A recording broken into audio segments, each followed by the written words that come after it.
So what I've been doing is I actually did do some. How many? There's only a few of you here. Um, while I'm at work, sorry. So yeah, this was impromptu. I'm not doing any suggestions or anything on this session. I'm gonna mix this, and then I'm gonna extend this. You guys, if you want, if you're still hanging out, this is 60 seconds, and then I'm gonna extend this into a 7-minute guitar backing loop. You know, if any of you guys ever saw on my Decomposer Lounge, I've got probably 6 or 7 guitar backing tracks.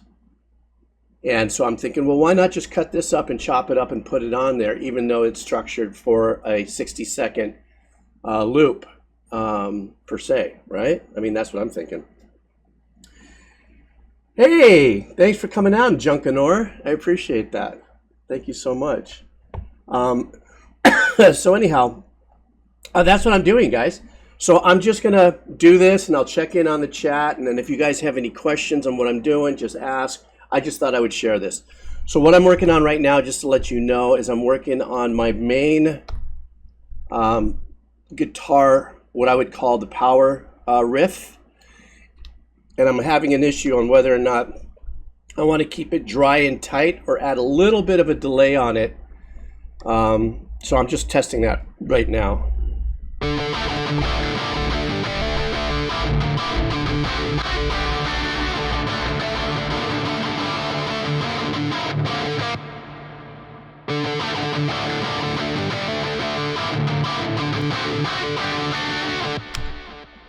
Okay. So just how many of you guys do know a little bit about music production? Just out of curiosity. Let me know if you guys know anything about music production. If you don't, well, you know, here's something that I like to tell people when I'm doing mixes, is the difference between adding certain post effects, changes the depth and the ambiance of a track. So in this case, this is really super dry. Nope, sorry, negative. This is super dry.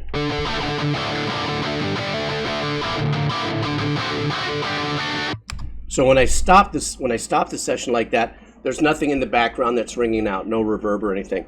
And what it does is, while I know that I have 2 super chuggy guitars that are panned left and right, what this is doing for me dynamically is that if I keep this main riff kind of naked and in the center, then when the 2 chugs blow out, there's a real big separation between that. Okay, so, but, matter of fact, I should probably play that as well. Oh, wait a second, let me just do what I gotta do.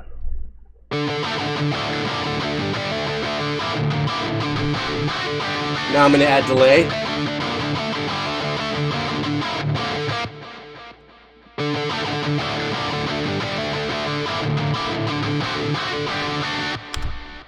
So you can hear how it tails off.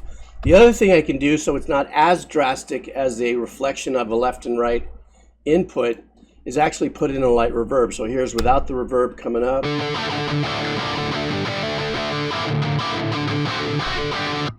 See, I stop, it's dry. Now I'm going to add this little reverb here.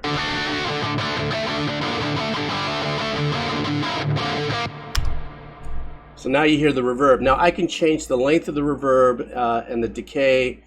On this one, I kind of can't actually. I'm actually using a reverb in a module, the Neural DSP Nolly.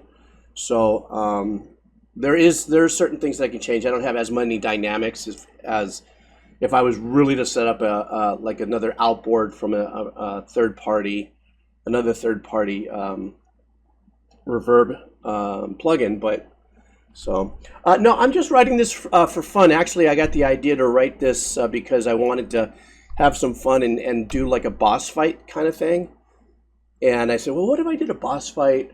Because I'm so influenced by this journey on this channel that I realize how many different types of music can be written for video games and stuff like that. And so even video games that are released in the last, let's say, 7 to 10 years, that the devs and the composers decide to give it a retro sound, maybe because they're either aiming for an older demographic, or it's just part of the coolness of what they say. Hey, let's give this an 80s metal long hair band thing, or let's give this a lo-fi jazzy sexy hip hop thing while this is happening, whatever. In this case, I said, well, let me just have a little fun, with the 80s, and then I kind of combined a little EDM. So that's kind of what's going on. You're not sitting at your office. You're not sitting at your office at work. I'm sorry, Doc Doom. Everyone's at work. Well, so am I, actually. I'm working right now, but I'm having fun doing it. So anyhow, that's what I'm working on right now, is this tone, or is this post effect, if I should use it or not.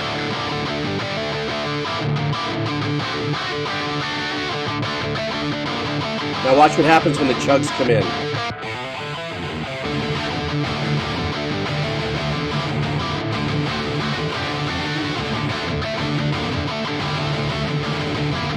So, two different guitar tones, obviously, between the chugs. The chugs are a little more juicier and a little more fried and saturated, and I like that because I'm going for a particular tone there. So I wanted my main riff.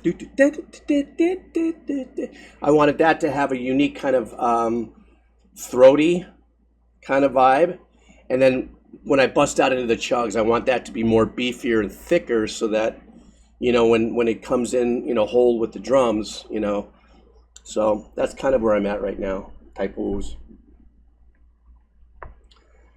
That's your energy of responding emails right now. That's great. So I'm going to listen to it with all in though. So let's go.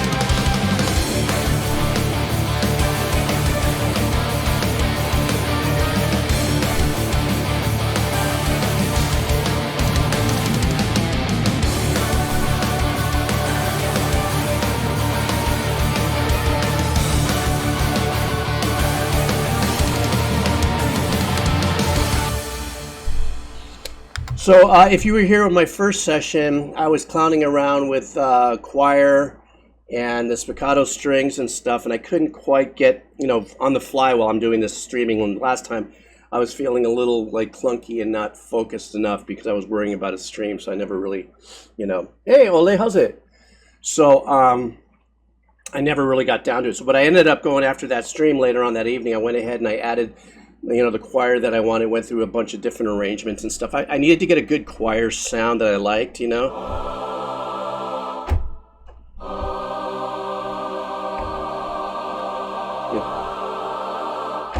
don't know that I like that, but it's good. It's good. I wanted it a little beefier, so.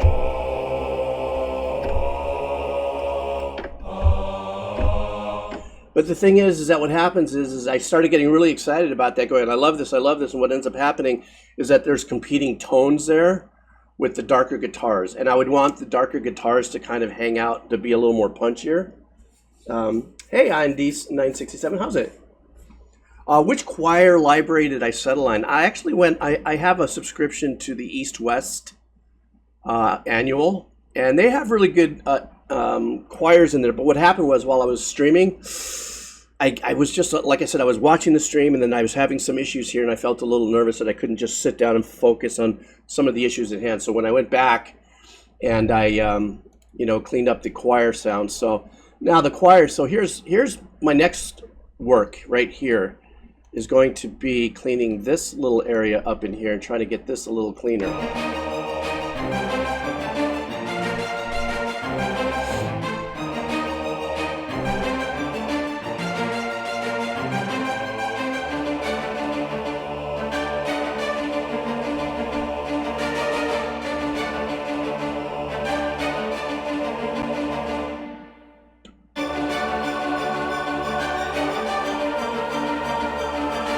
So I'm not really pleased at all with the really high spiccato right there. If I had, if I cared a little more about it, I'd probably put a little more time into it. I could make that a little more punchier and brighter. I have it set at a strict velocity. I could compress it, but because this is a MIDI file, I'd have to use a MIDI compressor, a MIDI-driven compressor on this, and I just don't know that I want to. I mean, I could try it, and let's see what happens. Let me see what happens here. Stand by. Yeah. Let me see if I got some MIDI inserts that I might be able to. Let me try the compressor on this and see if this makes any kind of a difference. I'm going to do that right here, and then I'm going to solo that out.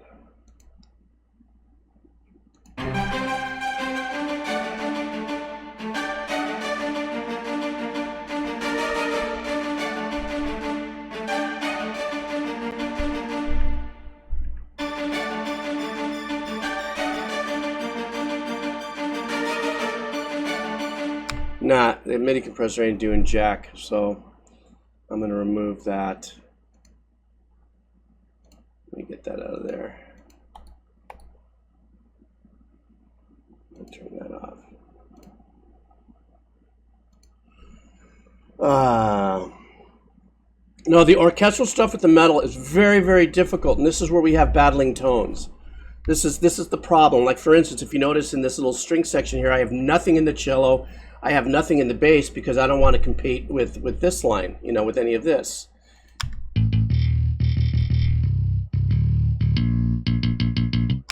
I mean, obviously it's a MIDI bass, but I really want that to take the pocket. If I put any kind of string,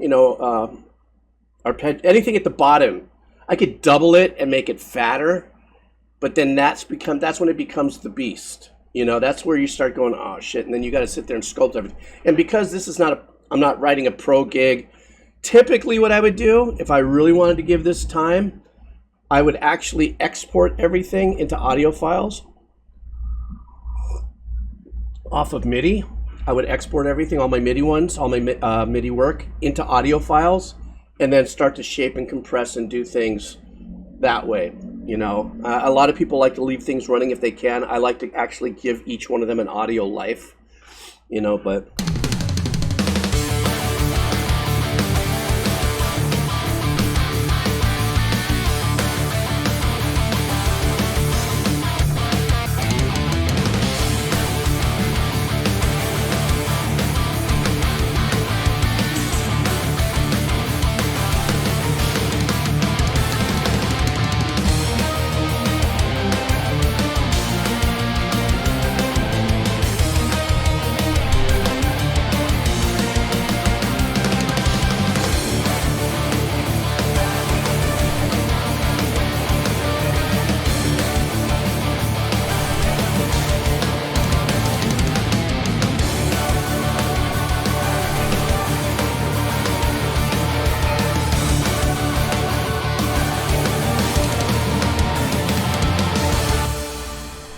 Okay, so I think I'm getting close to where I like this, and I'm going to master this out, or at least just this one thing. But then what I'm going to do after this is you guys are going to watch me take this, and if you're a composer, and if you're a library composer, or, look, in today's day and age, as soon as computers came out, made my life a hell of a lot easier from the, through my life during the 80s, late 70s and through the 80s, everything was tape.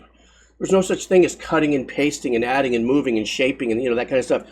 It went to tape, and you had to punch in. Everything had to go mixed down, and you could do. I mean, there were some little things you could do, but nowadays with the computers, you sit there and you can cut and paste sections and make it longer and longer and longer. Change this, or if I wanted to, like for instance, if I wanted to, except it won't work with the guitars. However, it can, because there are real-time shifters of audio.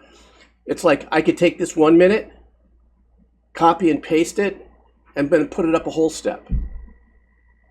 So then it's got that kind of, I could do a key change.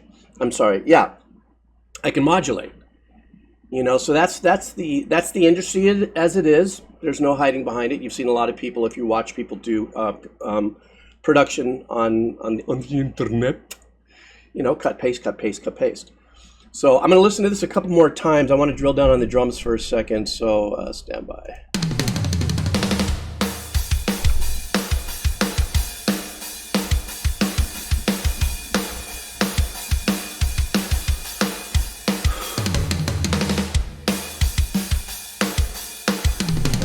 What's the drums without my cymbals?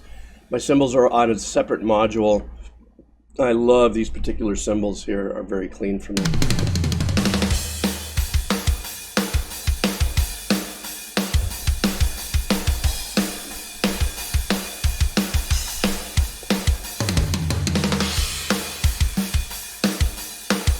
Oh, did you hear that one flub there? By the way, I'm using the One Kit Wonder. Great, like all-around kit. I mean, it's only got one kit, so you know it's got a particular sound, but really super easy to manage. The only I wish just because I'm lazy, it came with, you know, a shit ton of fills and rhythms. It's got some, but they're pretty parochial, you know, kind of homogenous. But anyhow, wait a minute. I got to find that flub, and I got to flub a dub, fix it. Stand by. Where was that? See, there it was. So did you hear the difference in the hit? Like my velocity wasn't real up on that. So what it does is my velocity is not up on that. It changes, which is great. You know, the lower you turn it, you know, the more punchier. Well, I've got it tied in right now. I didn't separate it with. There's a hi-hat in there. But so I had to fix that. So now it'll be more consistent. I don't mind a little human nuances, like everyone is set at exactly 90. If you notice down here, you know, there's different levels right here. So that is some of that is my snare. So I'm not setting my snare to complete. Sometimes I want a little bit of that, just so there's a little bit, just an essence of that human vibe in MIDI.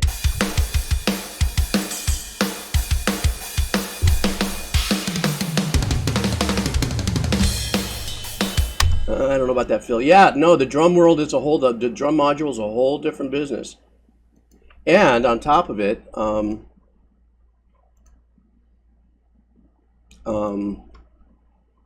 they're done so well now that they have their own compressors in them their whole life. I mean, if you're like, if you're an enthusiast, you know, like the Get Good Drums actually is probably one of the best, even though I haven't downloaded them. And when I actually did that interview, oh my God, I can't remember his name, dude. I'm so sorry. The periphery guitar player, Misha Mansour.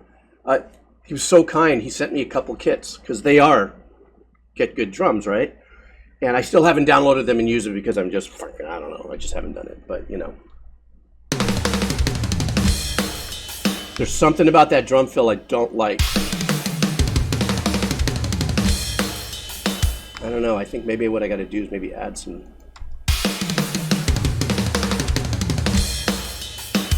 See, I think it's this last snare. Let me take it out and see if I like that. Oop, that was lame. Oh no, I know what it is.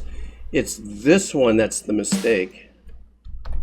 Ah, see, you don't. When I'm programming in if I'm doing fills and stuff while I got other stuff going, these little nuances slip in there, and that's. There we go.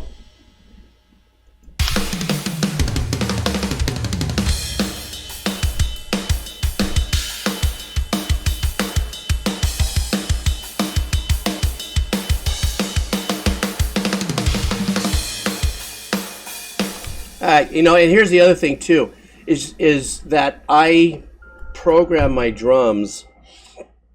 I'm an ex-drummer. Well, you're always a drummer, but I haven't played drums in 25 years. Sometimes I go to Guitar Center and bang a few off, and I go, oh my God, I suck, I'm horrible, because it's been that long. But the playing the instrument as a musician, I know what you can and cannot do.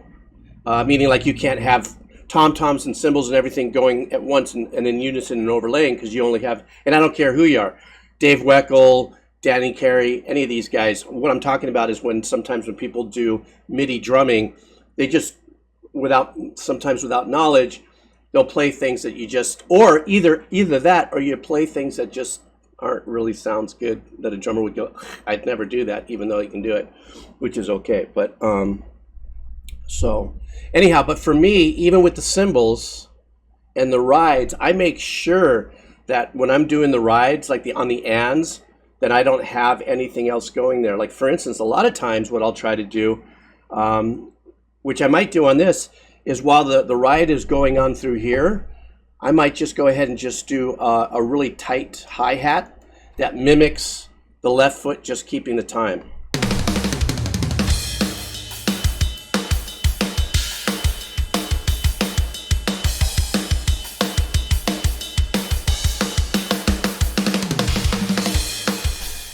You know, that one was random.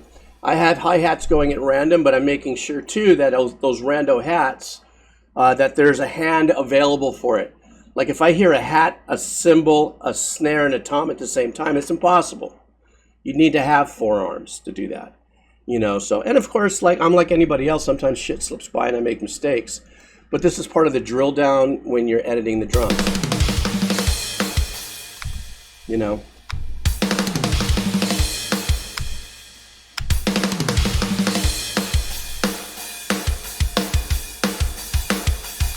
Hi, Sodin, how are you? Thanks for dropping by. Yeah, no, it's something that I've just trained my ears. I mean, I've been doing this for 40 some odd years. It's just training after a while. I could teach anybody, truly. There is such a thing called symphonic listening classes, where you teach people how to, or they teach people how to define and listen to things and set your mind on like a tone, or set your mind on an instrument, and then your mind and then your ears dig into it to find it. So, you know, that's just practice. That's just, you know, doing it.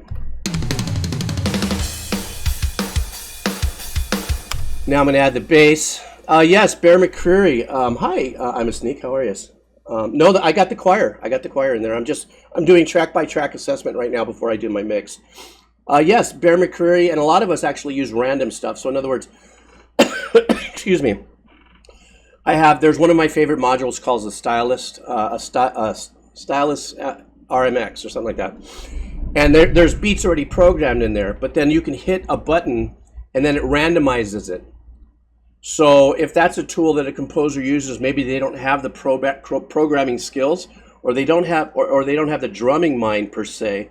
That's why you hire people when you have to. And back in the days, hey, I'm not a drummer, but if I hire this guy, I know not only can he play what I want him to play, but then that drummer will add his whole persona and style to it. In this case, let's just take the RMX, the Stylus RMX. Is that Stylus RMX? Whatever. And let's just say I'm not a good drum programmer. And you have a drum program, you can actually go in there and hit a randomizer button, and now it'll start shifting that around. And then if you want to spend a little more time in detail in it, then you can go ahead and move things. Remember, the one thing that I teach young producers and composers when they're doing this is you still have to shut the up in your brain and just listen with your ears. And if it doesn't sound right, then it's wrong. Because I got to tell you something, there's a lot of dirty nuances that end up in final mixes of songs, especially metal. Buzzy noises, cable sounds, rattling cabinets and stuff that you have no idea is in there until you isolate it. So really quick, I'm going to give you an example of that, okay? Listen to how noisy. At first I was thinking, I'm thinking to myself, maybe I should chop my chugs. And if I chop my chugs, meaning cut, space, and add all, and cut and clean, it is going to sound cleaner. But then again, I wanted to have a little bit more of that that essence to it. So in my performance here on these chugs, they're 2 different performances, left and right, and I played them twice. Slightly off, some buzz, but then when I put it in with the mix, you're not going to hear it.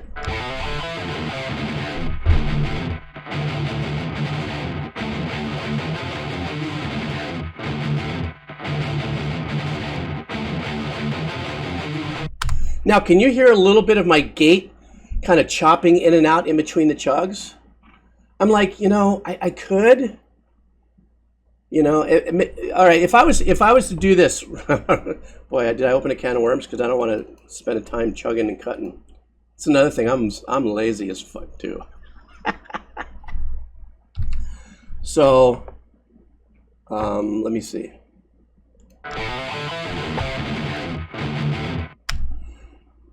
No, I ain't gonna do it. You know why? Because I'm lazy. But you hear that noise in between it all, right? It's way down in there. But check this out. Can you even hear it now?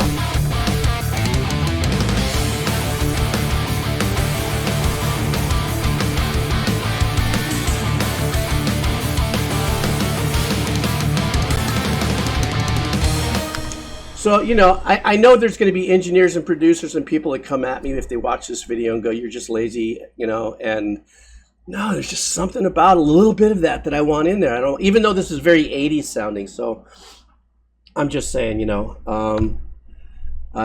So let me get back to my business's hand here. I was going to add the bass. See, mistake right there, right?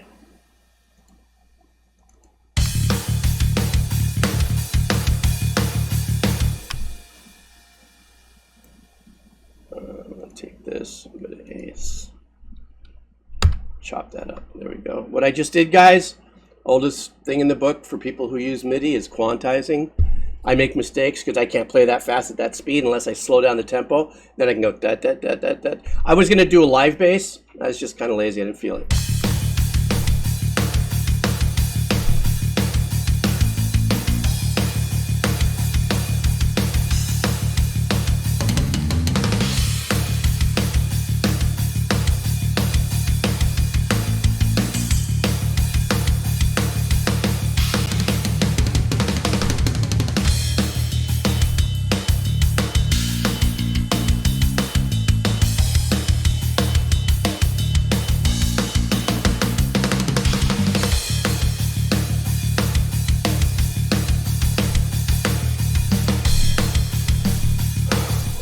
Right there in the drums. I don't like that one right there. I'm going to have to catch that.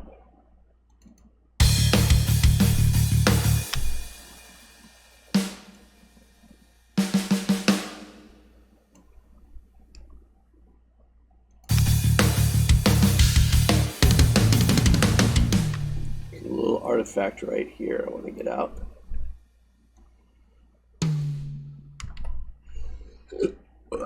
Sorry. Yes, it is single coil. Good ear. Good ear. Well, actually, no, it's not single coil. It's one of those. It's one of those single coil shape mini humbuckers. Here, let me get the guitar. I'll show you. Stand by. Plus, I got to get my phone too, just in case.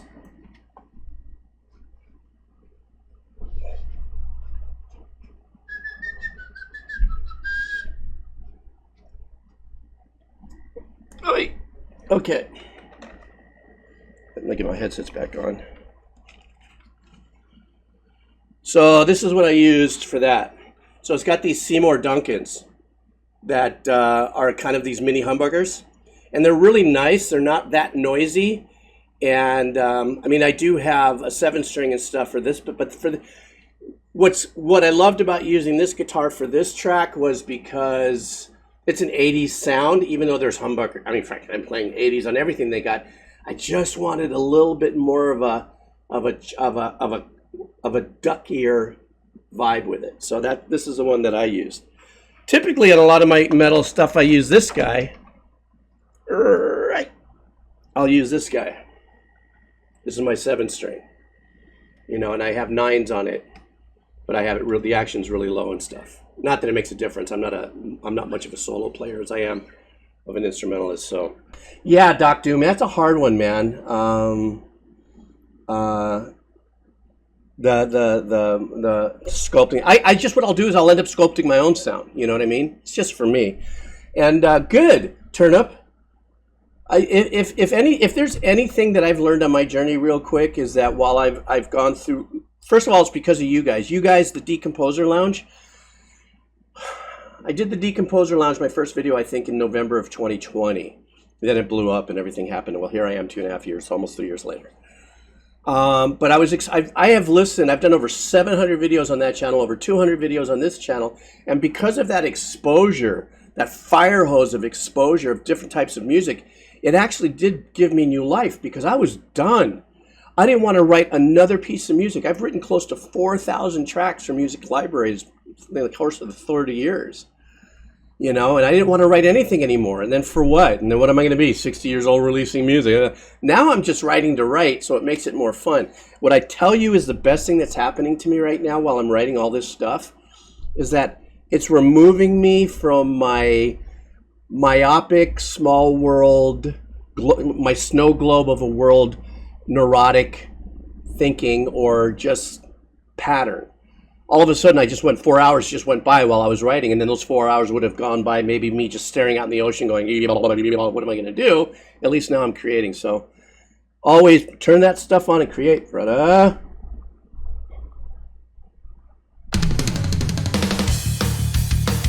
Okay, the next thing I want to get into now is this. This is the track that...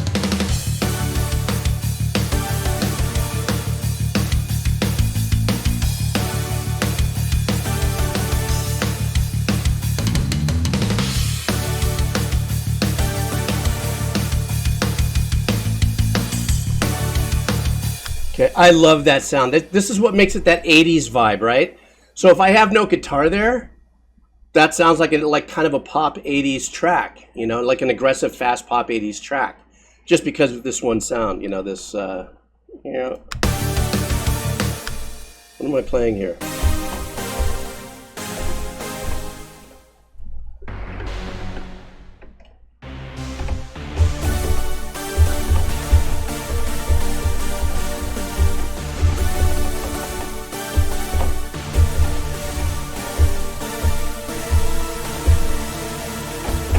So anyhow,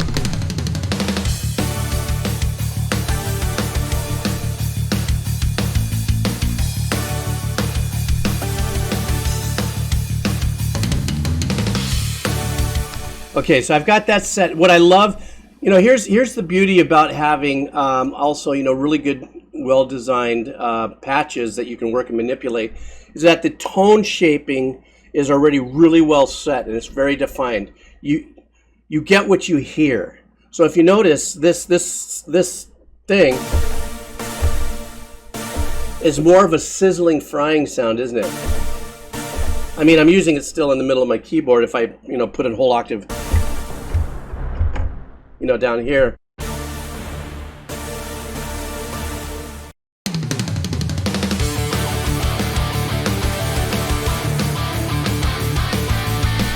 Sorry.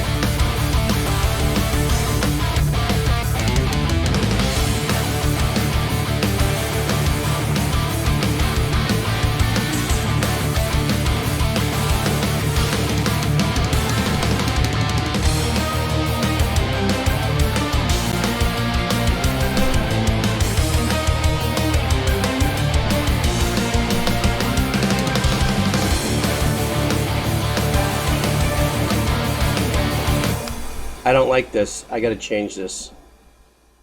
Now this is going to be unique here. What am I going to do this here? I'm going to do it right. Let me stand by him.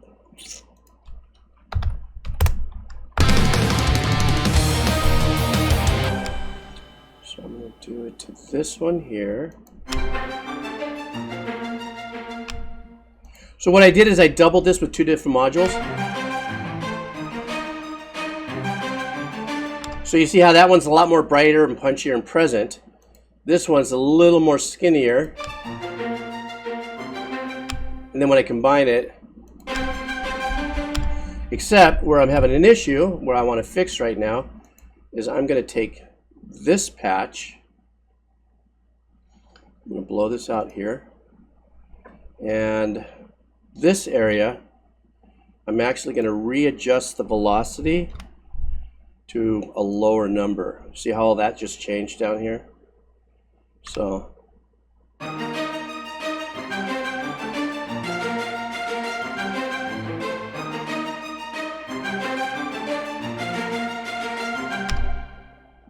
this right here, I'm going to change just.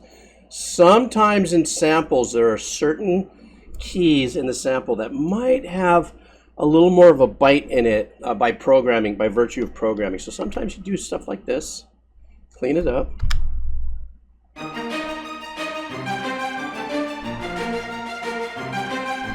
Okay, I got to do that to this too. And even though they're all set at a velocity, sometimes some of the sample areas jump. Sometimes it's a crossover. If it's a violin and a cello, a violin and a viola section, sometimes it'll double talk. That's what I call it. So I'm going to take that down now. Let's see if I can get a little continuity here. See, I like that so much better. So now what I'm going to do is I'm going to take this, I'm going to delete the one on the other module, and I'm just going to drag this down and I'm going to double it. Composers, we do that all the time.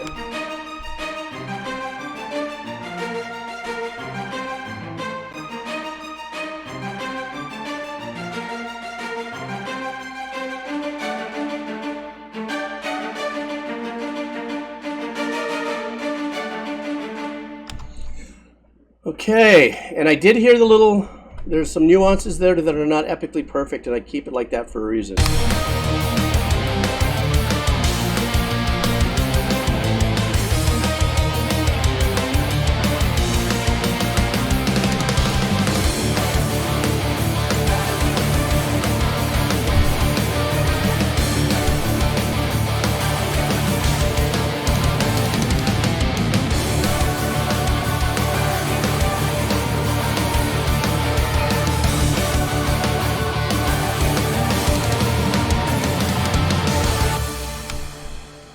Okay, now I'm going to check, turn that off there. A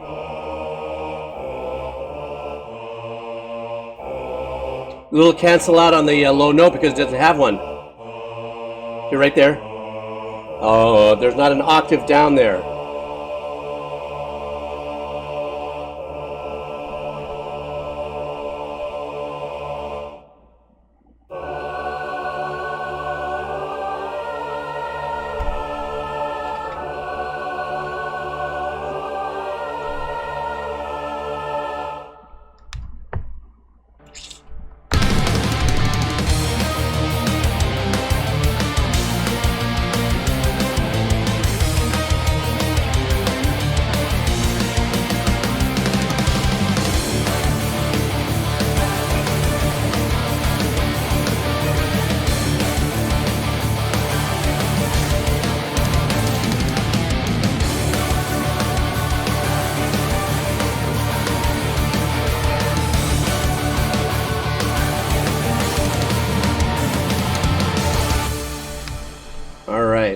Yes, I did, but actually, considering where this is in the mix, I'm happy at the end of the day. While I'm just doing this last actual step, I'm happy at the end of the day of where it's at.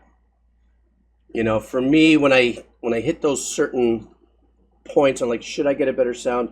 I get to a place where there's just, maybe some people will say that's a what do you call it? When you're dedicated to your work. No, that's work. There's a word for it. Work ethic or something like it. Well, I would never, do that. I would fix that immediately. I'm going, I don't know if I don't know if I have a problem with the way that sounds. And at the end of the day, that's how I function. And must have been doing okay with my career because I managed to write all the tracks that I have throughout my life. There's certain things that sometimes plus I'm not done with the. They are. There's a little bit of a trill in there. I mean, here's the other thing. Well, let me take a look at which choir I'm using here. I'm using this one here.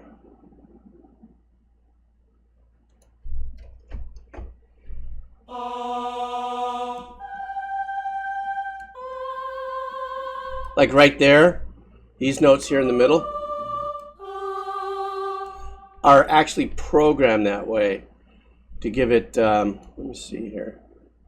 And that's the other thing. For me, in order to get this possibly to sound better, if you would, is that I have to find this other library that I don't have access to. I mean, I should download it.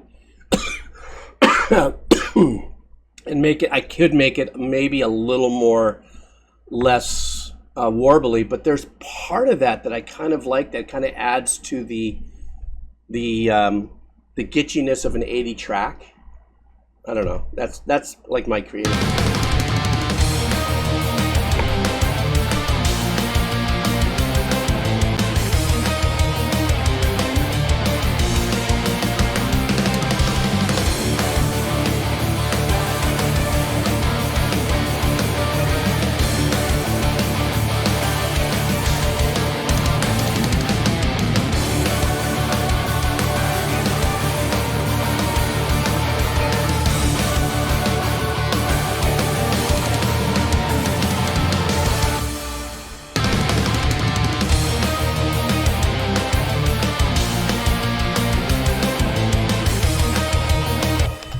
Okay, see what I got here now.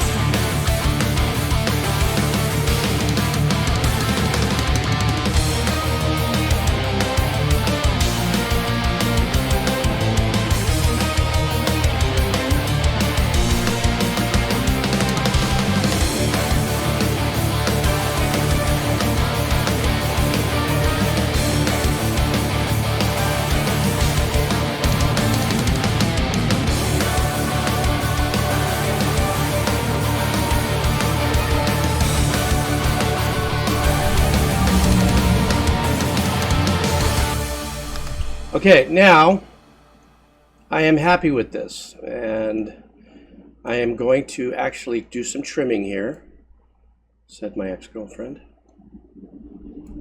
And I'm not going to export this, because now what I'm going to do, check this out, guys.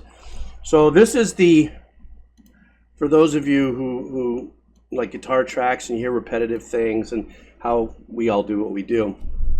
Let me save this. This is my master mix. Yeah. Stand by. Now I'm going to save this next one as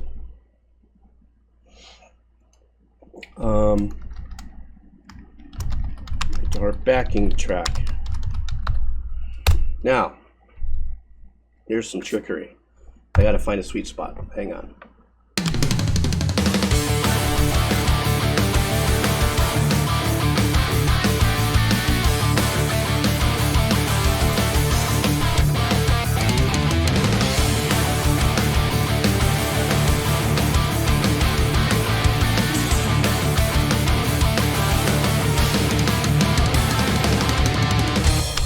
Okay, so now I'm going to make an extended version of this. Maybe even make it like, I don't know, I could make this at least 7 to 10 minutes. I can go forever on this. But what I'm doing here is I'm cutting my points here.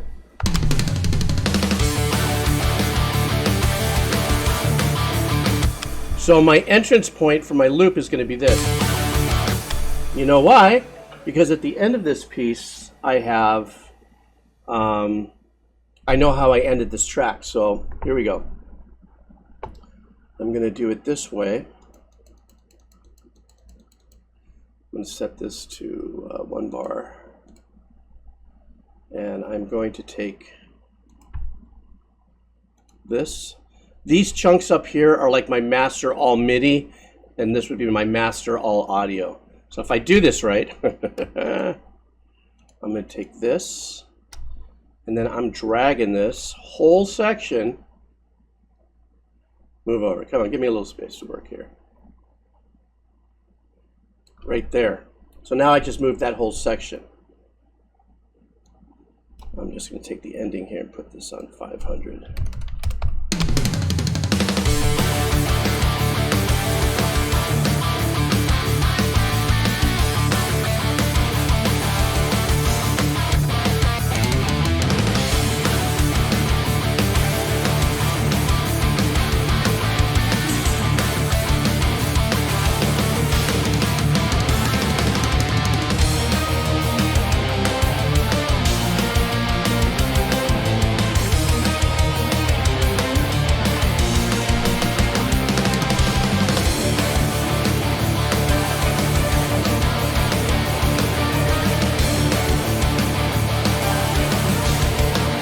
So hopefully this will work.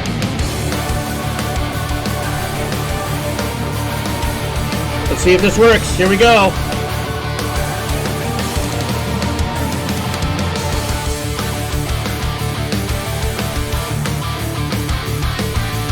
Now, there was a little glitch in the turnaround there. So I'm going to take out these keys. So I want to see what happened here. Yeah, I cleaned that up.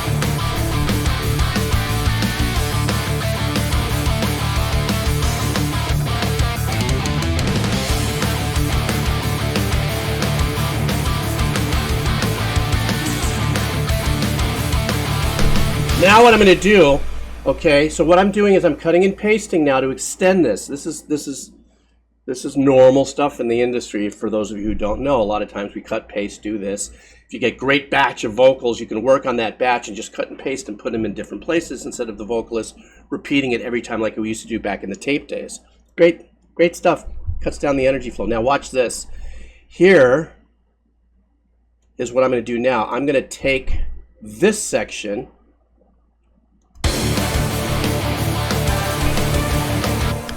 Now, hang on for a second, watch this. I'm going to take this section here, make sure I'm all cut nicely. Yes, I'm cut here, and I cut here, and I'm cut here. Now, because remember now, what I'm doing now is I am making this into a guitar backing track. So what I want to do is have a little fun. Now, we also use the same exact techniques in songs, and like for instance, you know, all of your favorite composers. I'm not going to say that they all do this. That definitely opened my ass to getting creamed.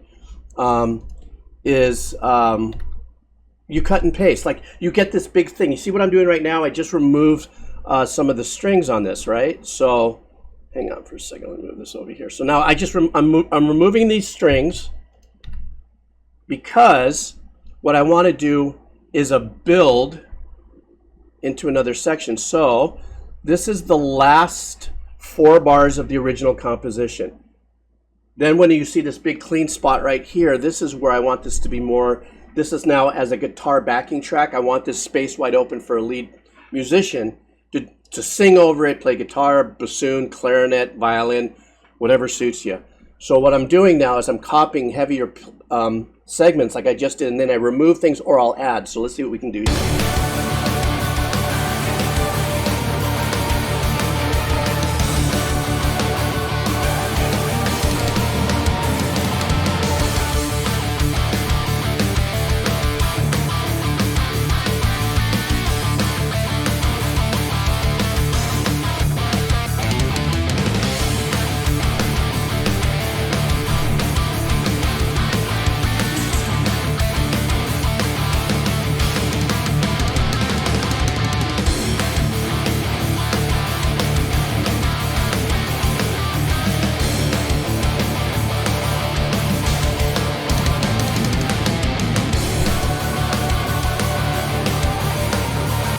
So now, what I want to do in this section is obviously my lower tone of my choir doesn't come in early enough. So what I want to do now is I'm going to, wait. Oh, that was the wrong line, my bad. That's this right here. What I want to do is I want to extend that at the beginning of that phrase. So it comes in right there.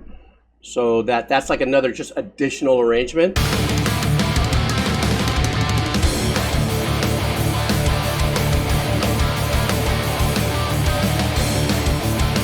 Or here's something else I might do. What stream canceled? What are you talking about? Did I blow it again somewhere? Did my stream freeze again? Please don't tell me my stream froze again. Oh shit, I remember that happened. I had a... Oh, okay, I'm sorry, I must have read... Hi, Kairu. Oh, okay. Yes, Frozen Rodent. These are these things that I'm working with. That's... you know, that's what's fun, right? Frozen Rodent, that's what's fun is we sit there and we look and we can just dissect things. So here's what I was thinking of doing. So right now, as a matter of fact, when you said it, I was going, what can I do to make this different? I can go.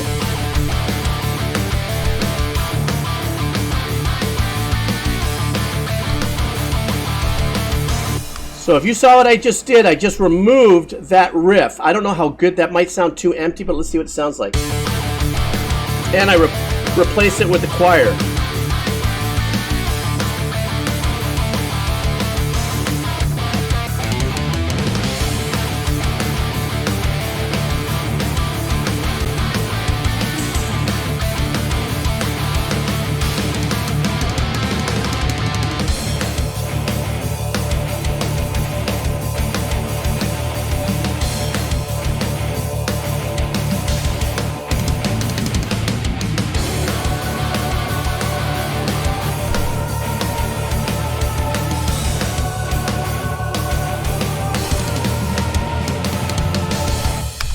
So what I did there, thank you, Frozen Rodent. That was part of, you know, that's part of our process, yeah? Are you a composer too, by chance? Or are you just a fun, love music, but enjoying this process?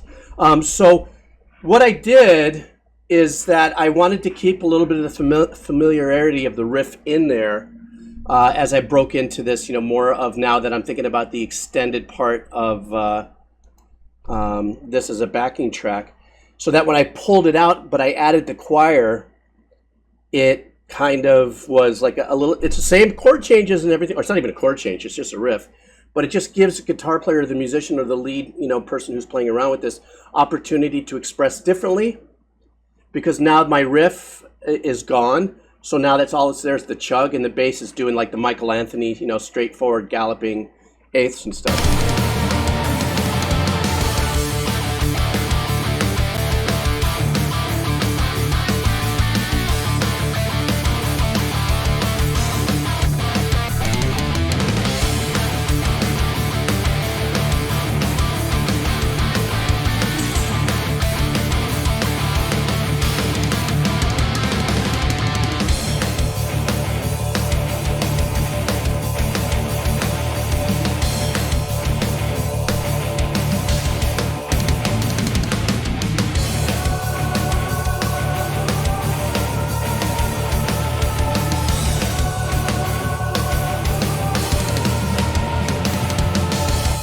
Now, I'm not too happy with this. So what I'm going to do, that bottom ah of the choir, I'm going to take that part out and I'm going to replace it with, I'll play something different here.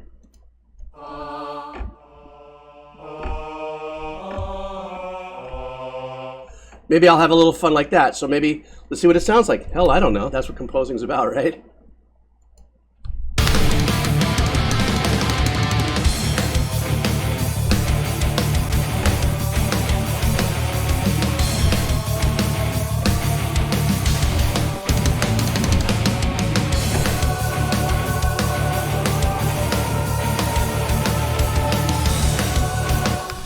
So, whoops, why'd that do that? That's bullshit.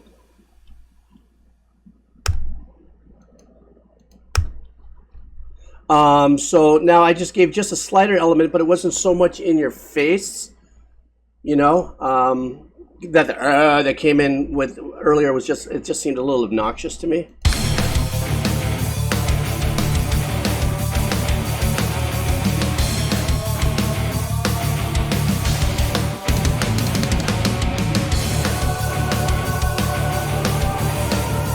So what's really unique about what I did for fun for me, at least when I'm writing, I go, oh, that kind of worked out nice, is that I came in not on the root note, I came in on another note in the key, and I let that choir kind of meander at the beginning, just isolated low, I mean just at a low volume, and then it drops down. Because remember, I see things when I write music, let alone colors and stuff. But in my mind, I look at things, I go, oh, that's nice. And then what happens is now I drop that in where I'm holding down the root, and now I'm letting the higher part of it meander. So there's some growth to it, you know? Okay, there's something I think I want to do to this choir I think is going to make a big difference. Give me a second here. Look at, I'm all excited. Performance. No, let me look at the mixer. It takes a second. All right, wait. I know what I'm going to do here. I don't know why I didn't do this.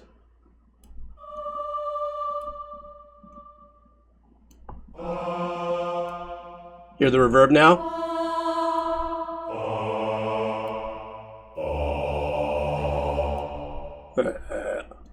Heimlich maneuver.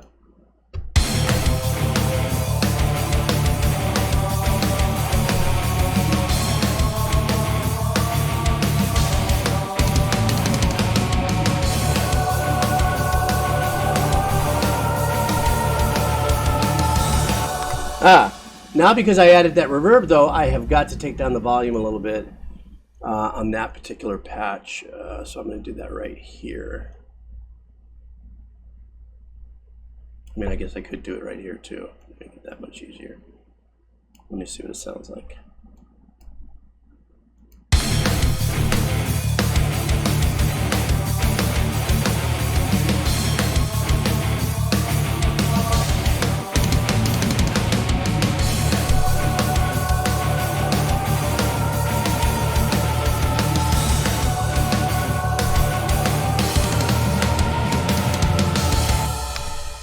Okay, so I kind of like that better. Yeah, I'm actually mixing right now. I'm mixing, and right now I'm doing an extended mix for a guitar backing track for my Decomposer Lounge channel. I could, you know, here's the trick, Frozen Rodent, and also who was asking me, Cypheria. The crescendo thing, I could, but for me and the style in which I'm going for right now, a lot of those dynamics for me, since I want this to kind of still kind of imitate a little bit of that 80s sound, a lot of what that 80s sound was about was set it, forget it. There weren't a lot of dynamics in the 80s in that kind of composition. Could I be doing dynamics like volumes up and stuff like that? Of course I am. And I'm going to save that for the next track coming up that I'm doing. That's kind of it's another boss fight influenced track, where I'm actually going to be doing a lot of that stuff. It's going to be a lot more hybrid orchestral. Instead of this, these are nuances of strings and choir on top of what's really just a ballsy 80s style EDM metal kind of vibe. I don't even call this metal. It's more EDM rock or metal or rock with metal overtones or something like that. So that's what I'm shooting for.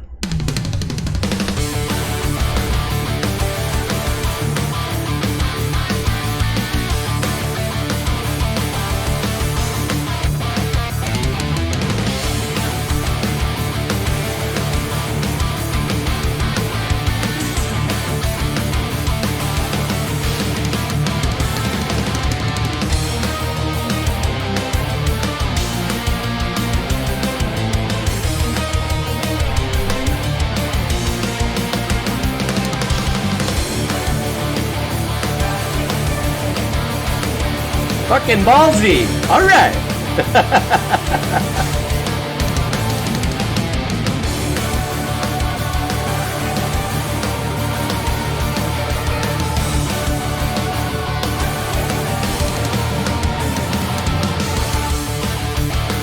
I gotta fix that.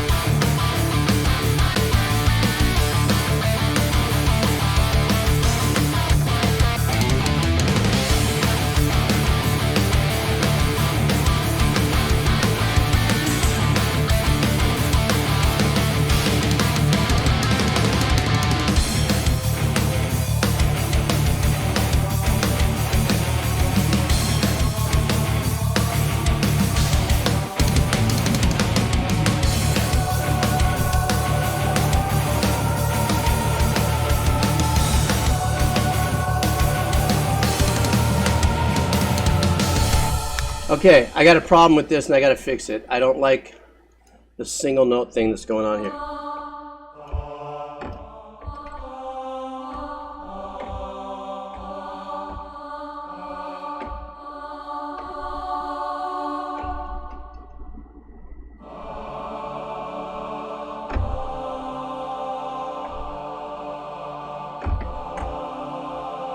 You see, that's where I get a little too mental and it gets too full, and I got to stay away from that. But I do want to add something here, just to not sound so.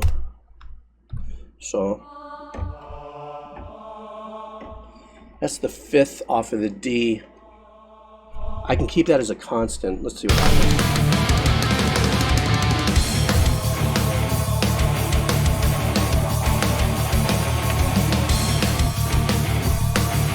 Nope. I'm going to collide with that.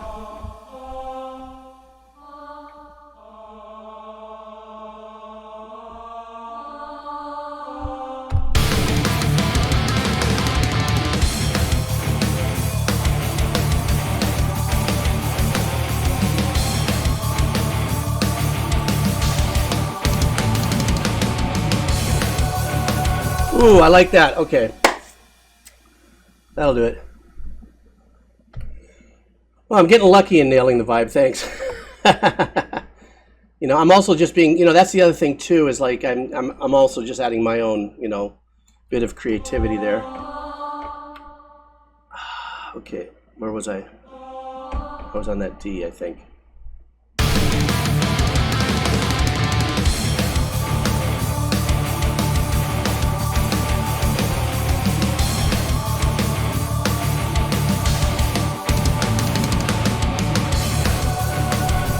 There we go. I'll take that. Fix it.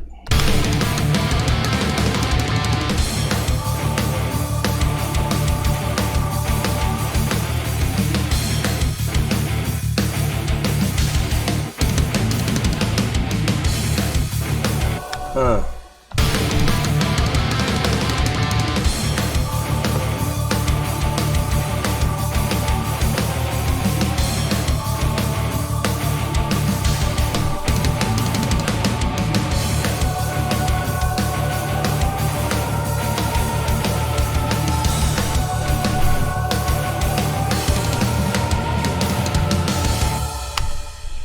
Okay, now I'm going to take this chunk. I still have repairs to do on my mid beats, but I can do that on my own. Little small repairs there. So now if I go back.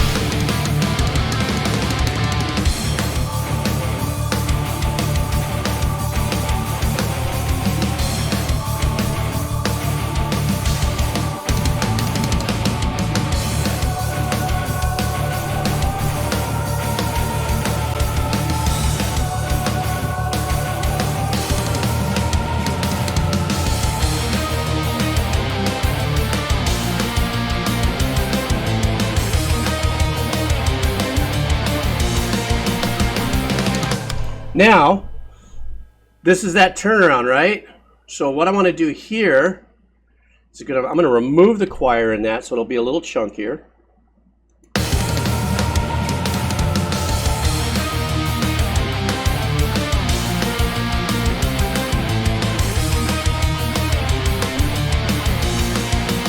Actually, I'm removing the strings and the choir on that.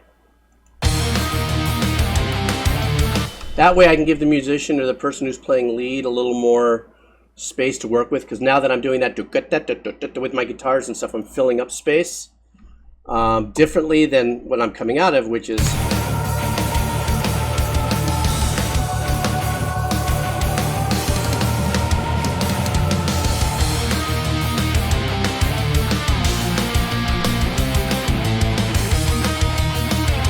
Hey, Sparrow, how are you? Thanks for coming over and saying hi and hanging out. I appreciate that. I'm glad you're enjoying the channel. Okay.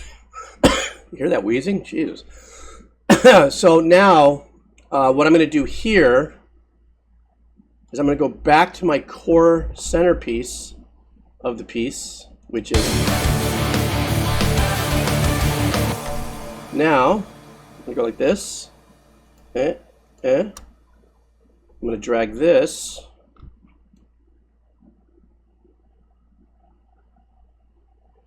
to here,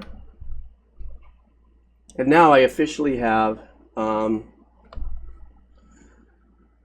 a great question, Safaria. Actually, that is everything. I'm always influenced by my visuals. or it'll play an influence in it.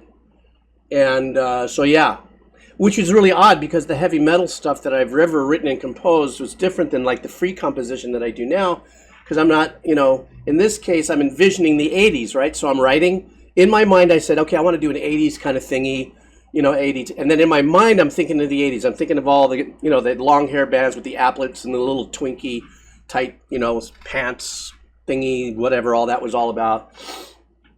And the big, you know, hairspray things and the sounds and stuff. So in my mind, I'm thinking 80s. I'm thinking, how would they play? What did they look like on stage? And then I wanted to say, well, I want to put a little bit of a different pop element in it. So I was thinking of like, you know, Flock of Seagulls and other bands that had, you know, the hair when it was all, you know, because of MTV shifted a lot of ways bands were doing things or artists and stuff. So that, good question. That definitely was part of an influence there. Yeah, the glam rocky look.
Now, did you see me just completely just copy that one all the way over? So what I'm going to do now is I'm going to remove the choir. And now I'm going to keep the strings that I had in there. I think, I don't know, let me see what happens here, because this is long now, and now we're getting into 16 bars of the same thing. So I might have to do some trickery on the side.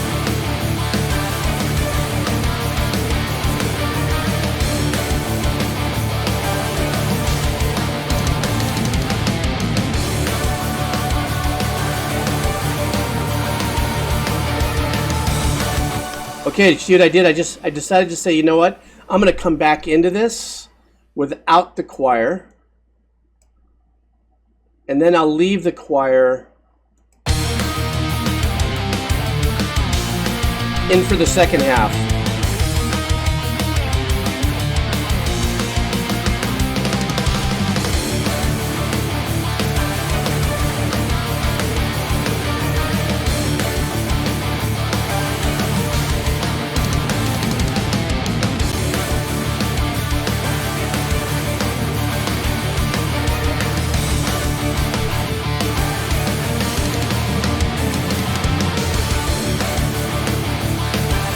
Yeah, I definitely have to. Don't worry, guys. I am going to fix that.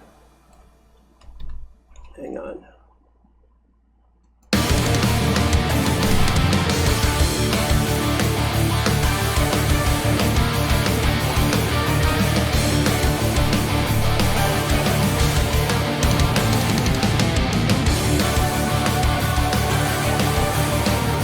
Oh, I know what I'll do. Maybe I'll take out the metal keys coming back into it.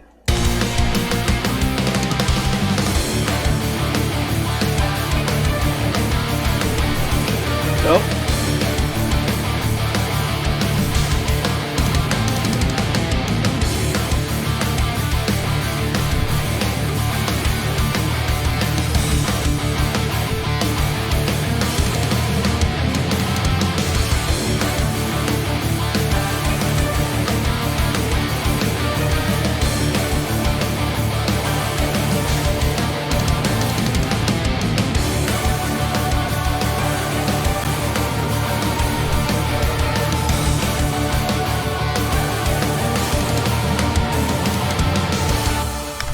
All right, let me save this, and now I'm going to do one. Yeah, I need ukulele, Symphony X. Yes, I can get some Symphony X in there. Now, here's the difference between also what I'm doing, guys, compared to, let's say, your favorite bands. Your favorite bands are spending tens and dozens and hundreds of hours on perfecting a track, and I get that, and I'm very envious of that patience. I ain't got that patience, when it comes to, when I'm having fun like this. I'm not trying to needle something out, or I could dive deeper and detailed, and what I was talking about earlier with adding, different things, but I don't know. That's just this weird thing about me. So now what I'm going to do is I'm going to take everything from here. Let me see if this will do this. I haven't done this in a while. No, I have to do this all. I'm going to go to here. And then I'm going to see what happens here. All right. And there it is. Now I have endless.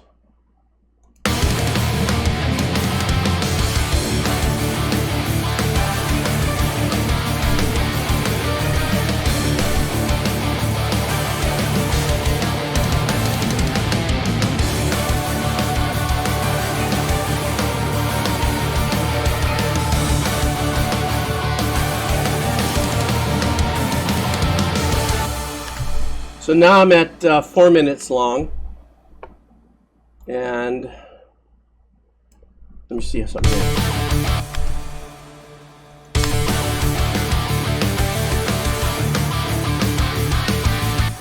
Now I'm going to do this at the chagrin of everybody's chagrining.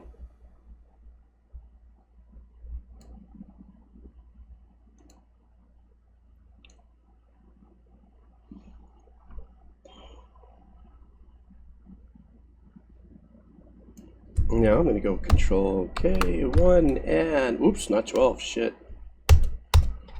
Now I have an 8-minute track and I'm done.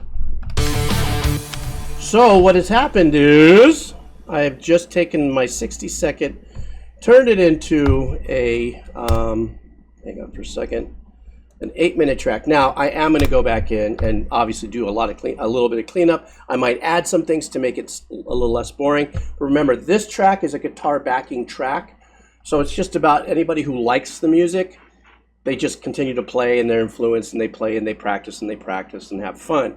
So it doesn't necessarily have to have a real rhyme or reason. As a matter of fact, if you listen to all of my backing tracks on the Decomposer Lounge, they're pattern oriented. They're cut and paste in different styles and stuff. So I'm not going to play you this. Thank you so much, man. Oh, I ain't got skills, man. I just have a lot of time. Remember, I've been writing music since the mid-70s. So here I am in my early 60s, and if anything I could teach you from all the stuff that I learned this fast to where we are now, but a lot of it just comes with time, it just comes with, I guess the only thing that might be quote-unquote unique would be just how I hear things or would layer things, and all the things that you guys like when I listen to stuff might be the, oh yeah, this is the fun part, watching it come together. I think people enjoy this process. So I'm not going to play the whole 8 minutes by any stretch of the imagination. I just want to get a feel for the first 2.5 minutes. Then what I'm going to do is I'm going to close this project, and before I leave, I'm going to open up the new one that I'm writing that's kind of a 16-bit hybrid boss fight I'm working on style. Okay, so let me listen to this.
Okay.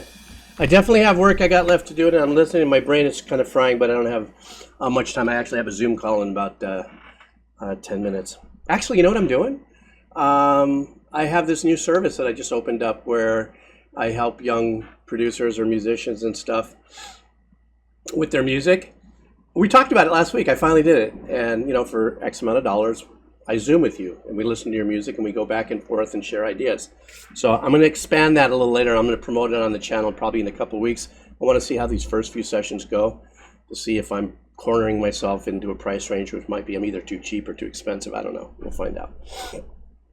Anyhow, so let me close this.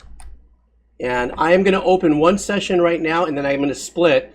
I'm going to come back later, and we'll do some music suggestions and listening. So for those of you who are here for that as well, I'll come back. But please, I don't think that Twitch sends out more than one notice a day. I found out if I start 2 sessions a day, some people never get notified. So, maybe pop in here at about 5 o'clock Pacific Standard Time. Yeah, it's like a Fiverr gig, but just without going on there. I think I have a big enough amount of people and following that for me, I don't want to go on Fiverr and pay their prices and compete with anybody. There's a lot of great qualified super composers. I just figure since I have a niche base, and part of the thing is you go to Fiverr, you can look at Fiverr, and you can look at the picture, listen to the music and stuff. But my opinion is, if anybody on my channels, if I put that out there, decide that they want to spend the money and come and hang out with me, I've already presented my personality and how my abilities are to teach or patience or whatever. That might be a better value since they've already know kind of how I am. I don't know. Maybe does that make sense? I don't know.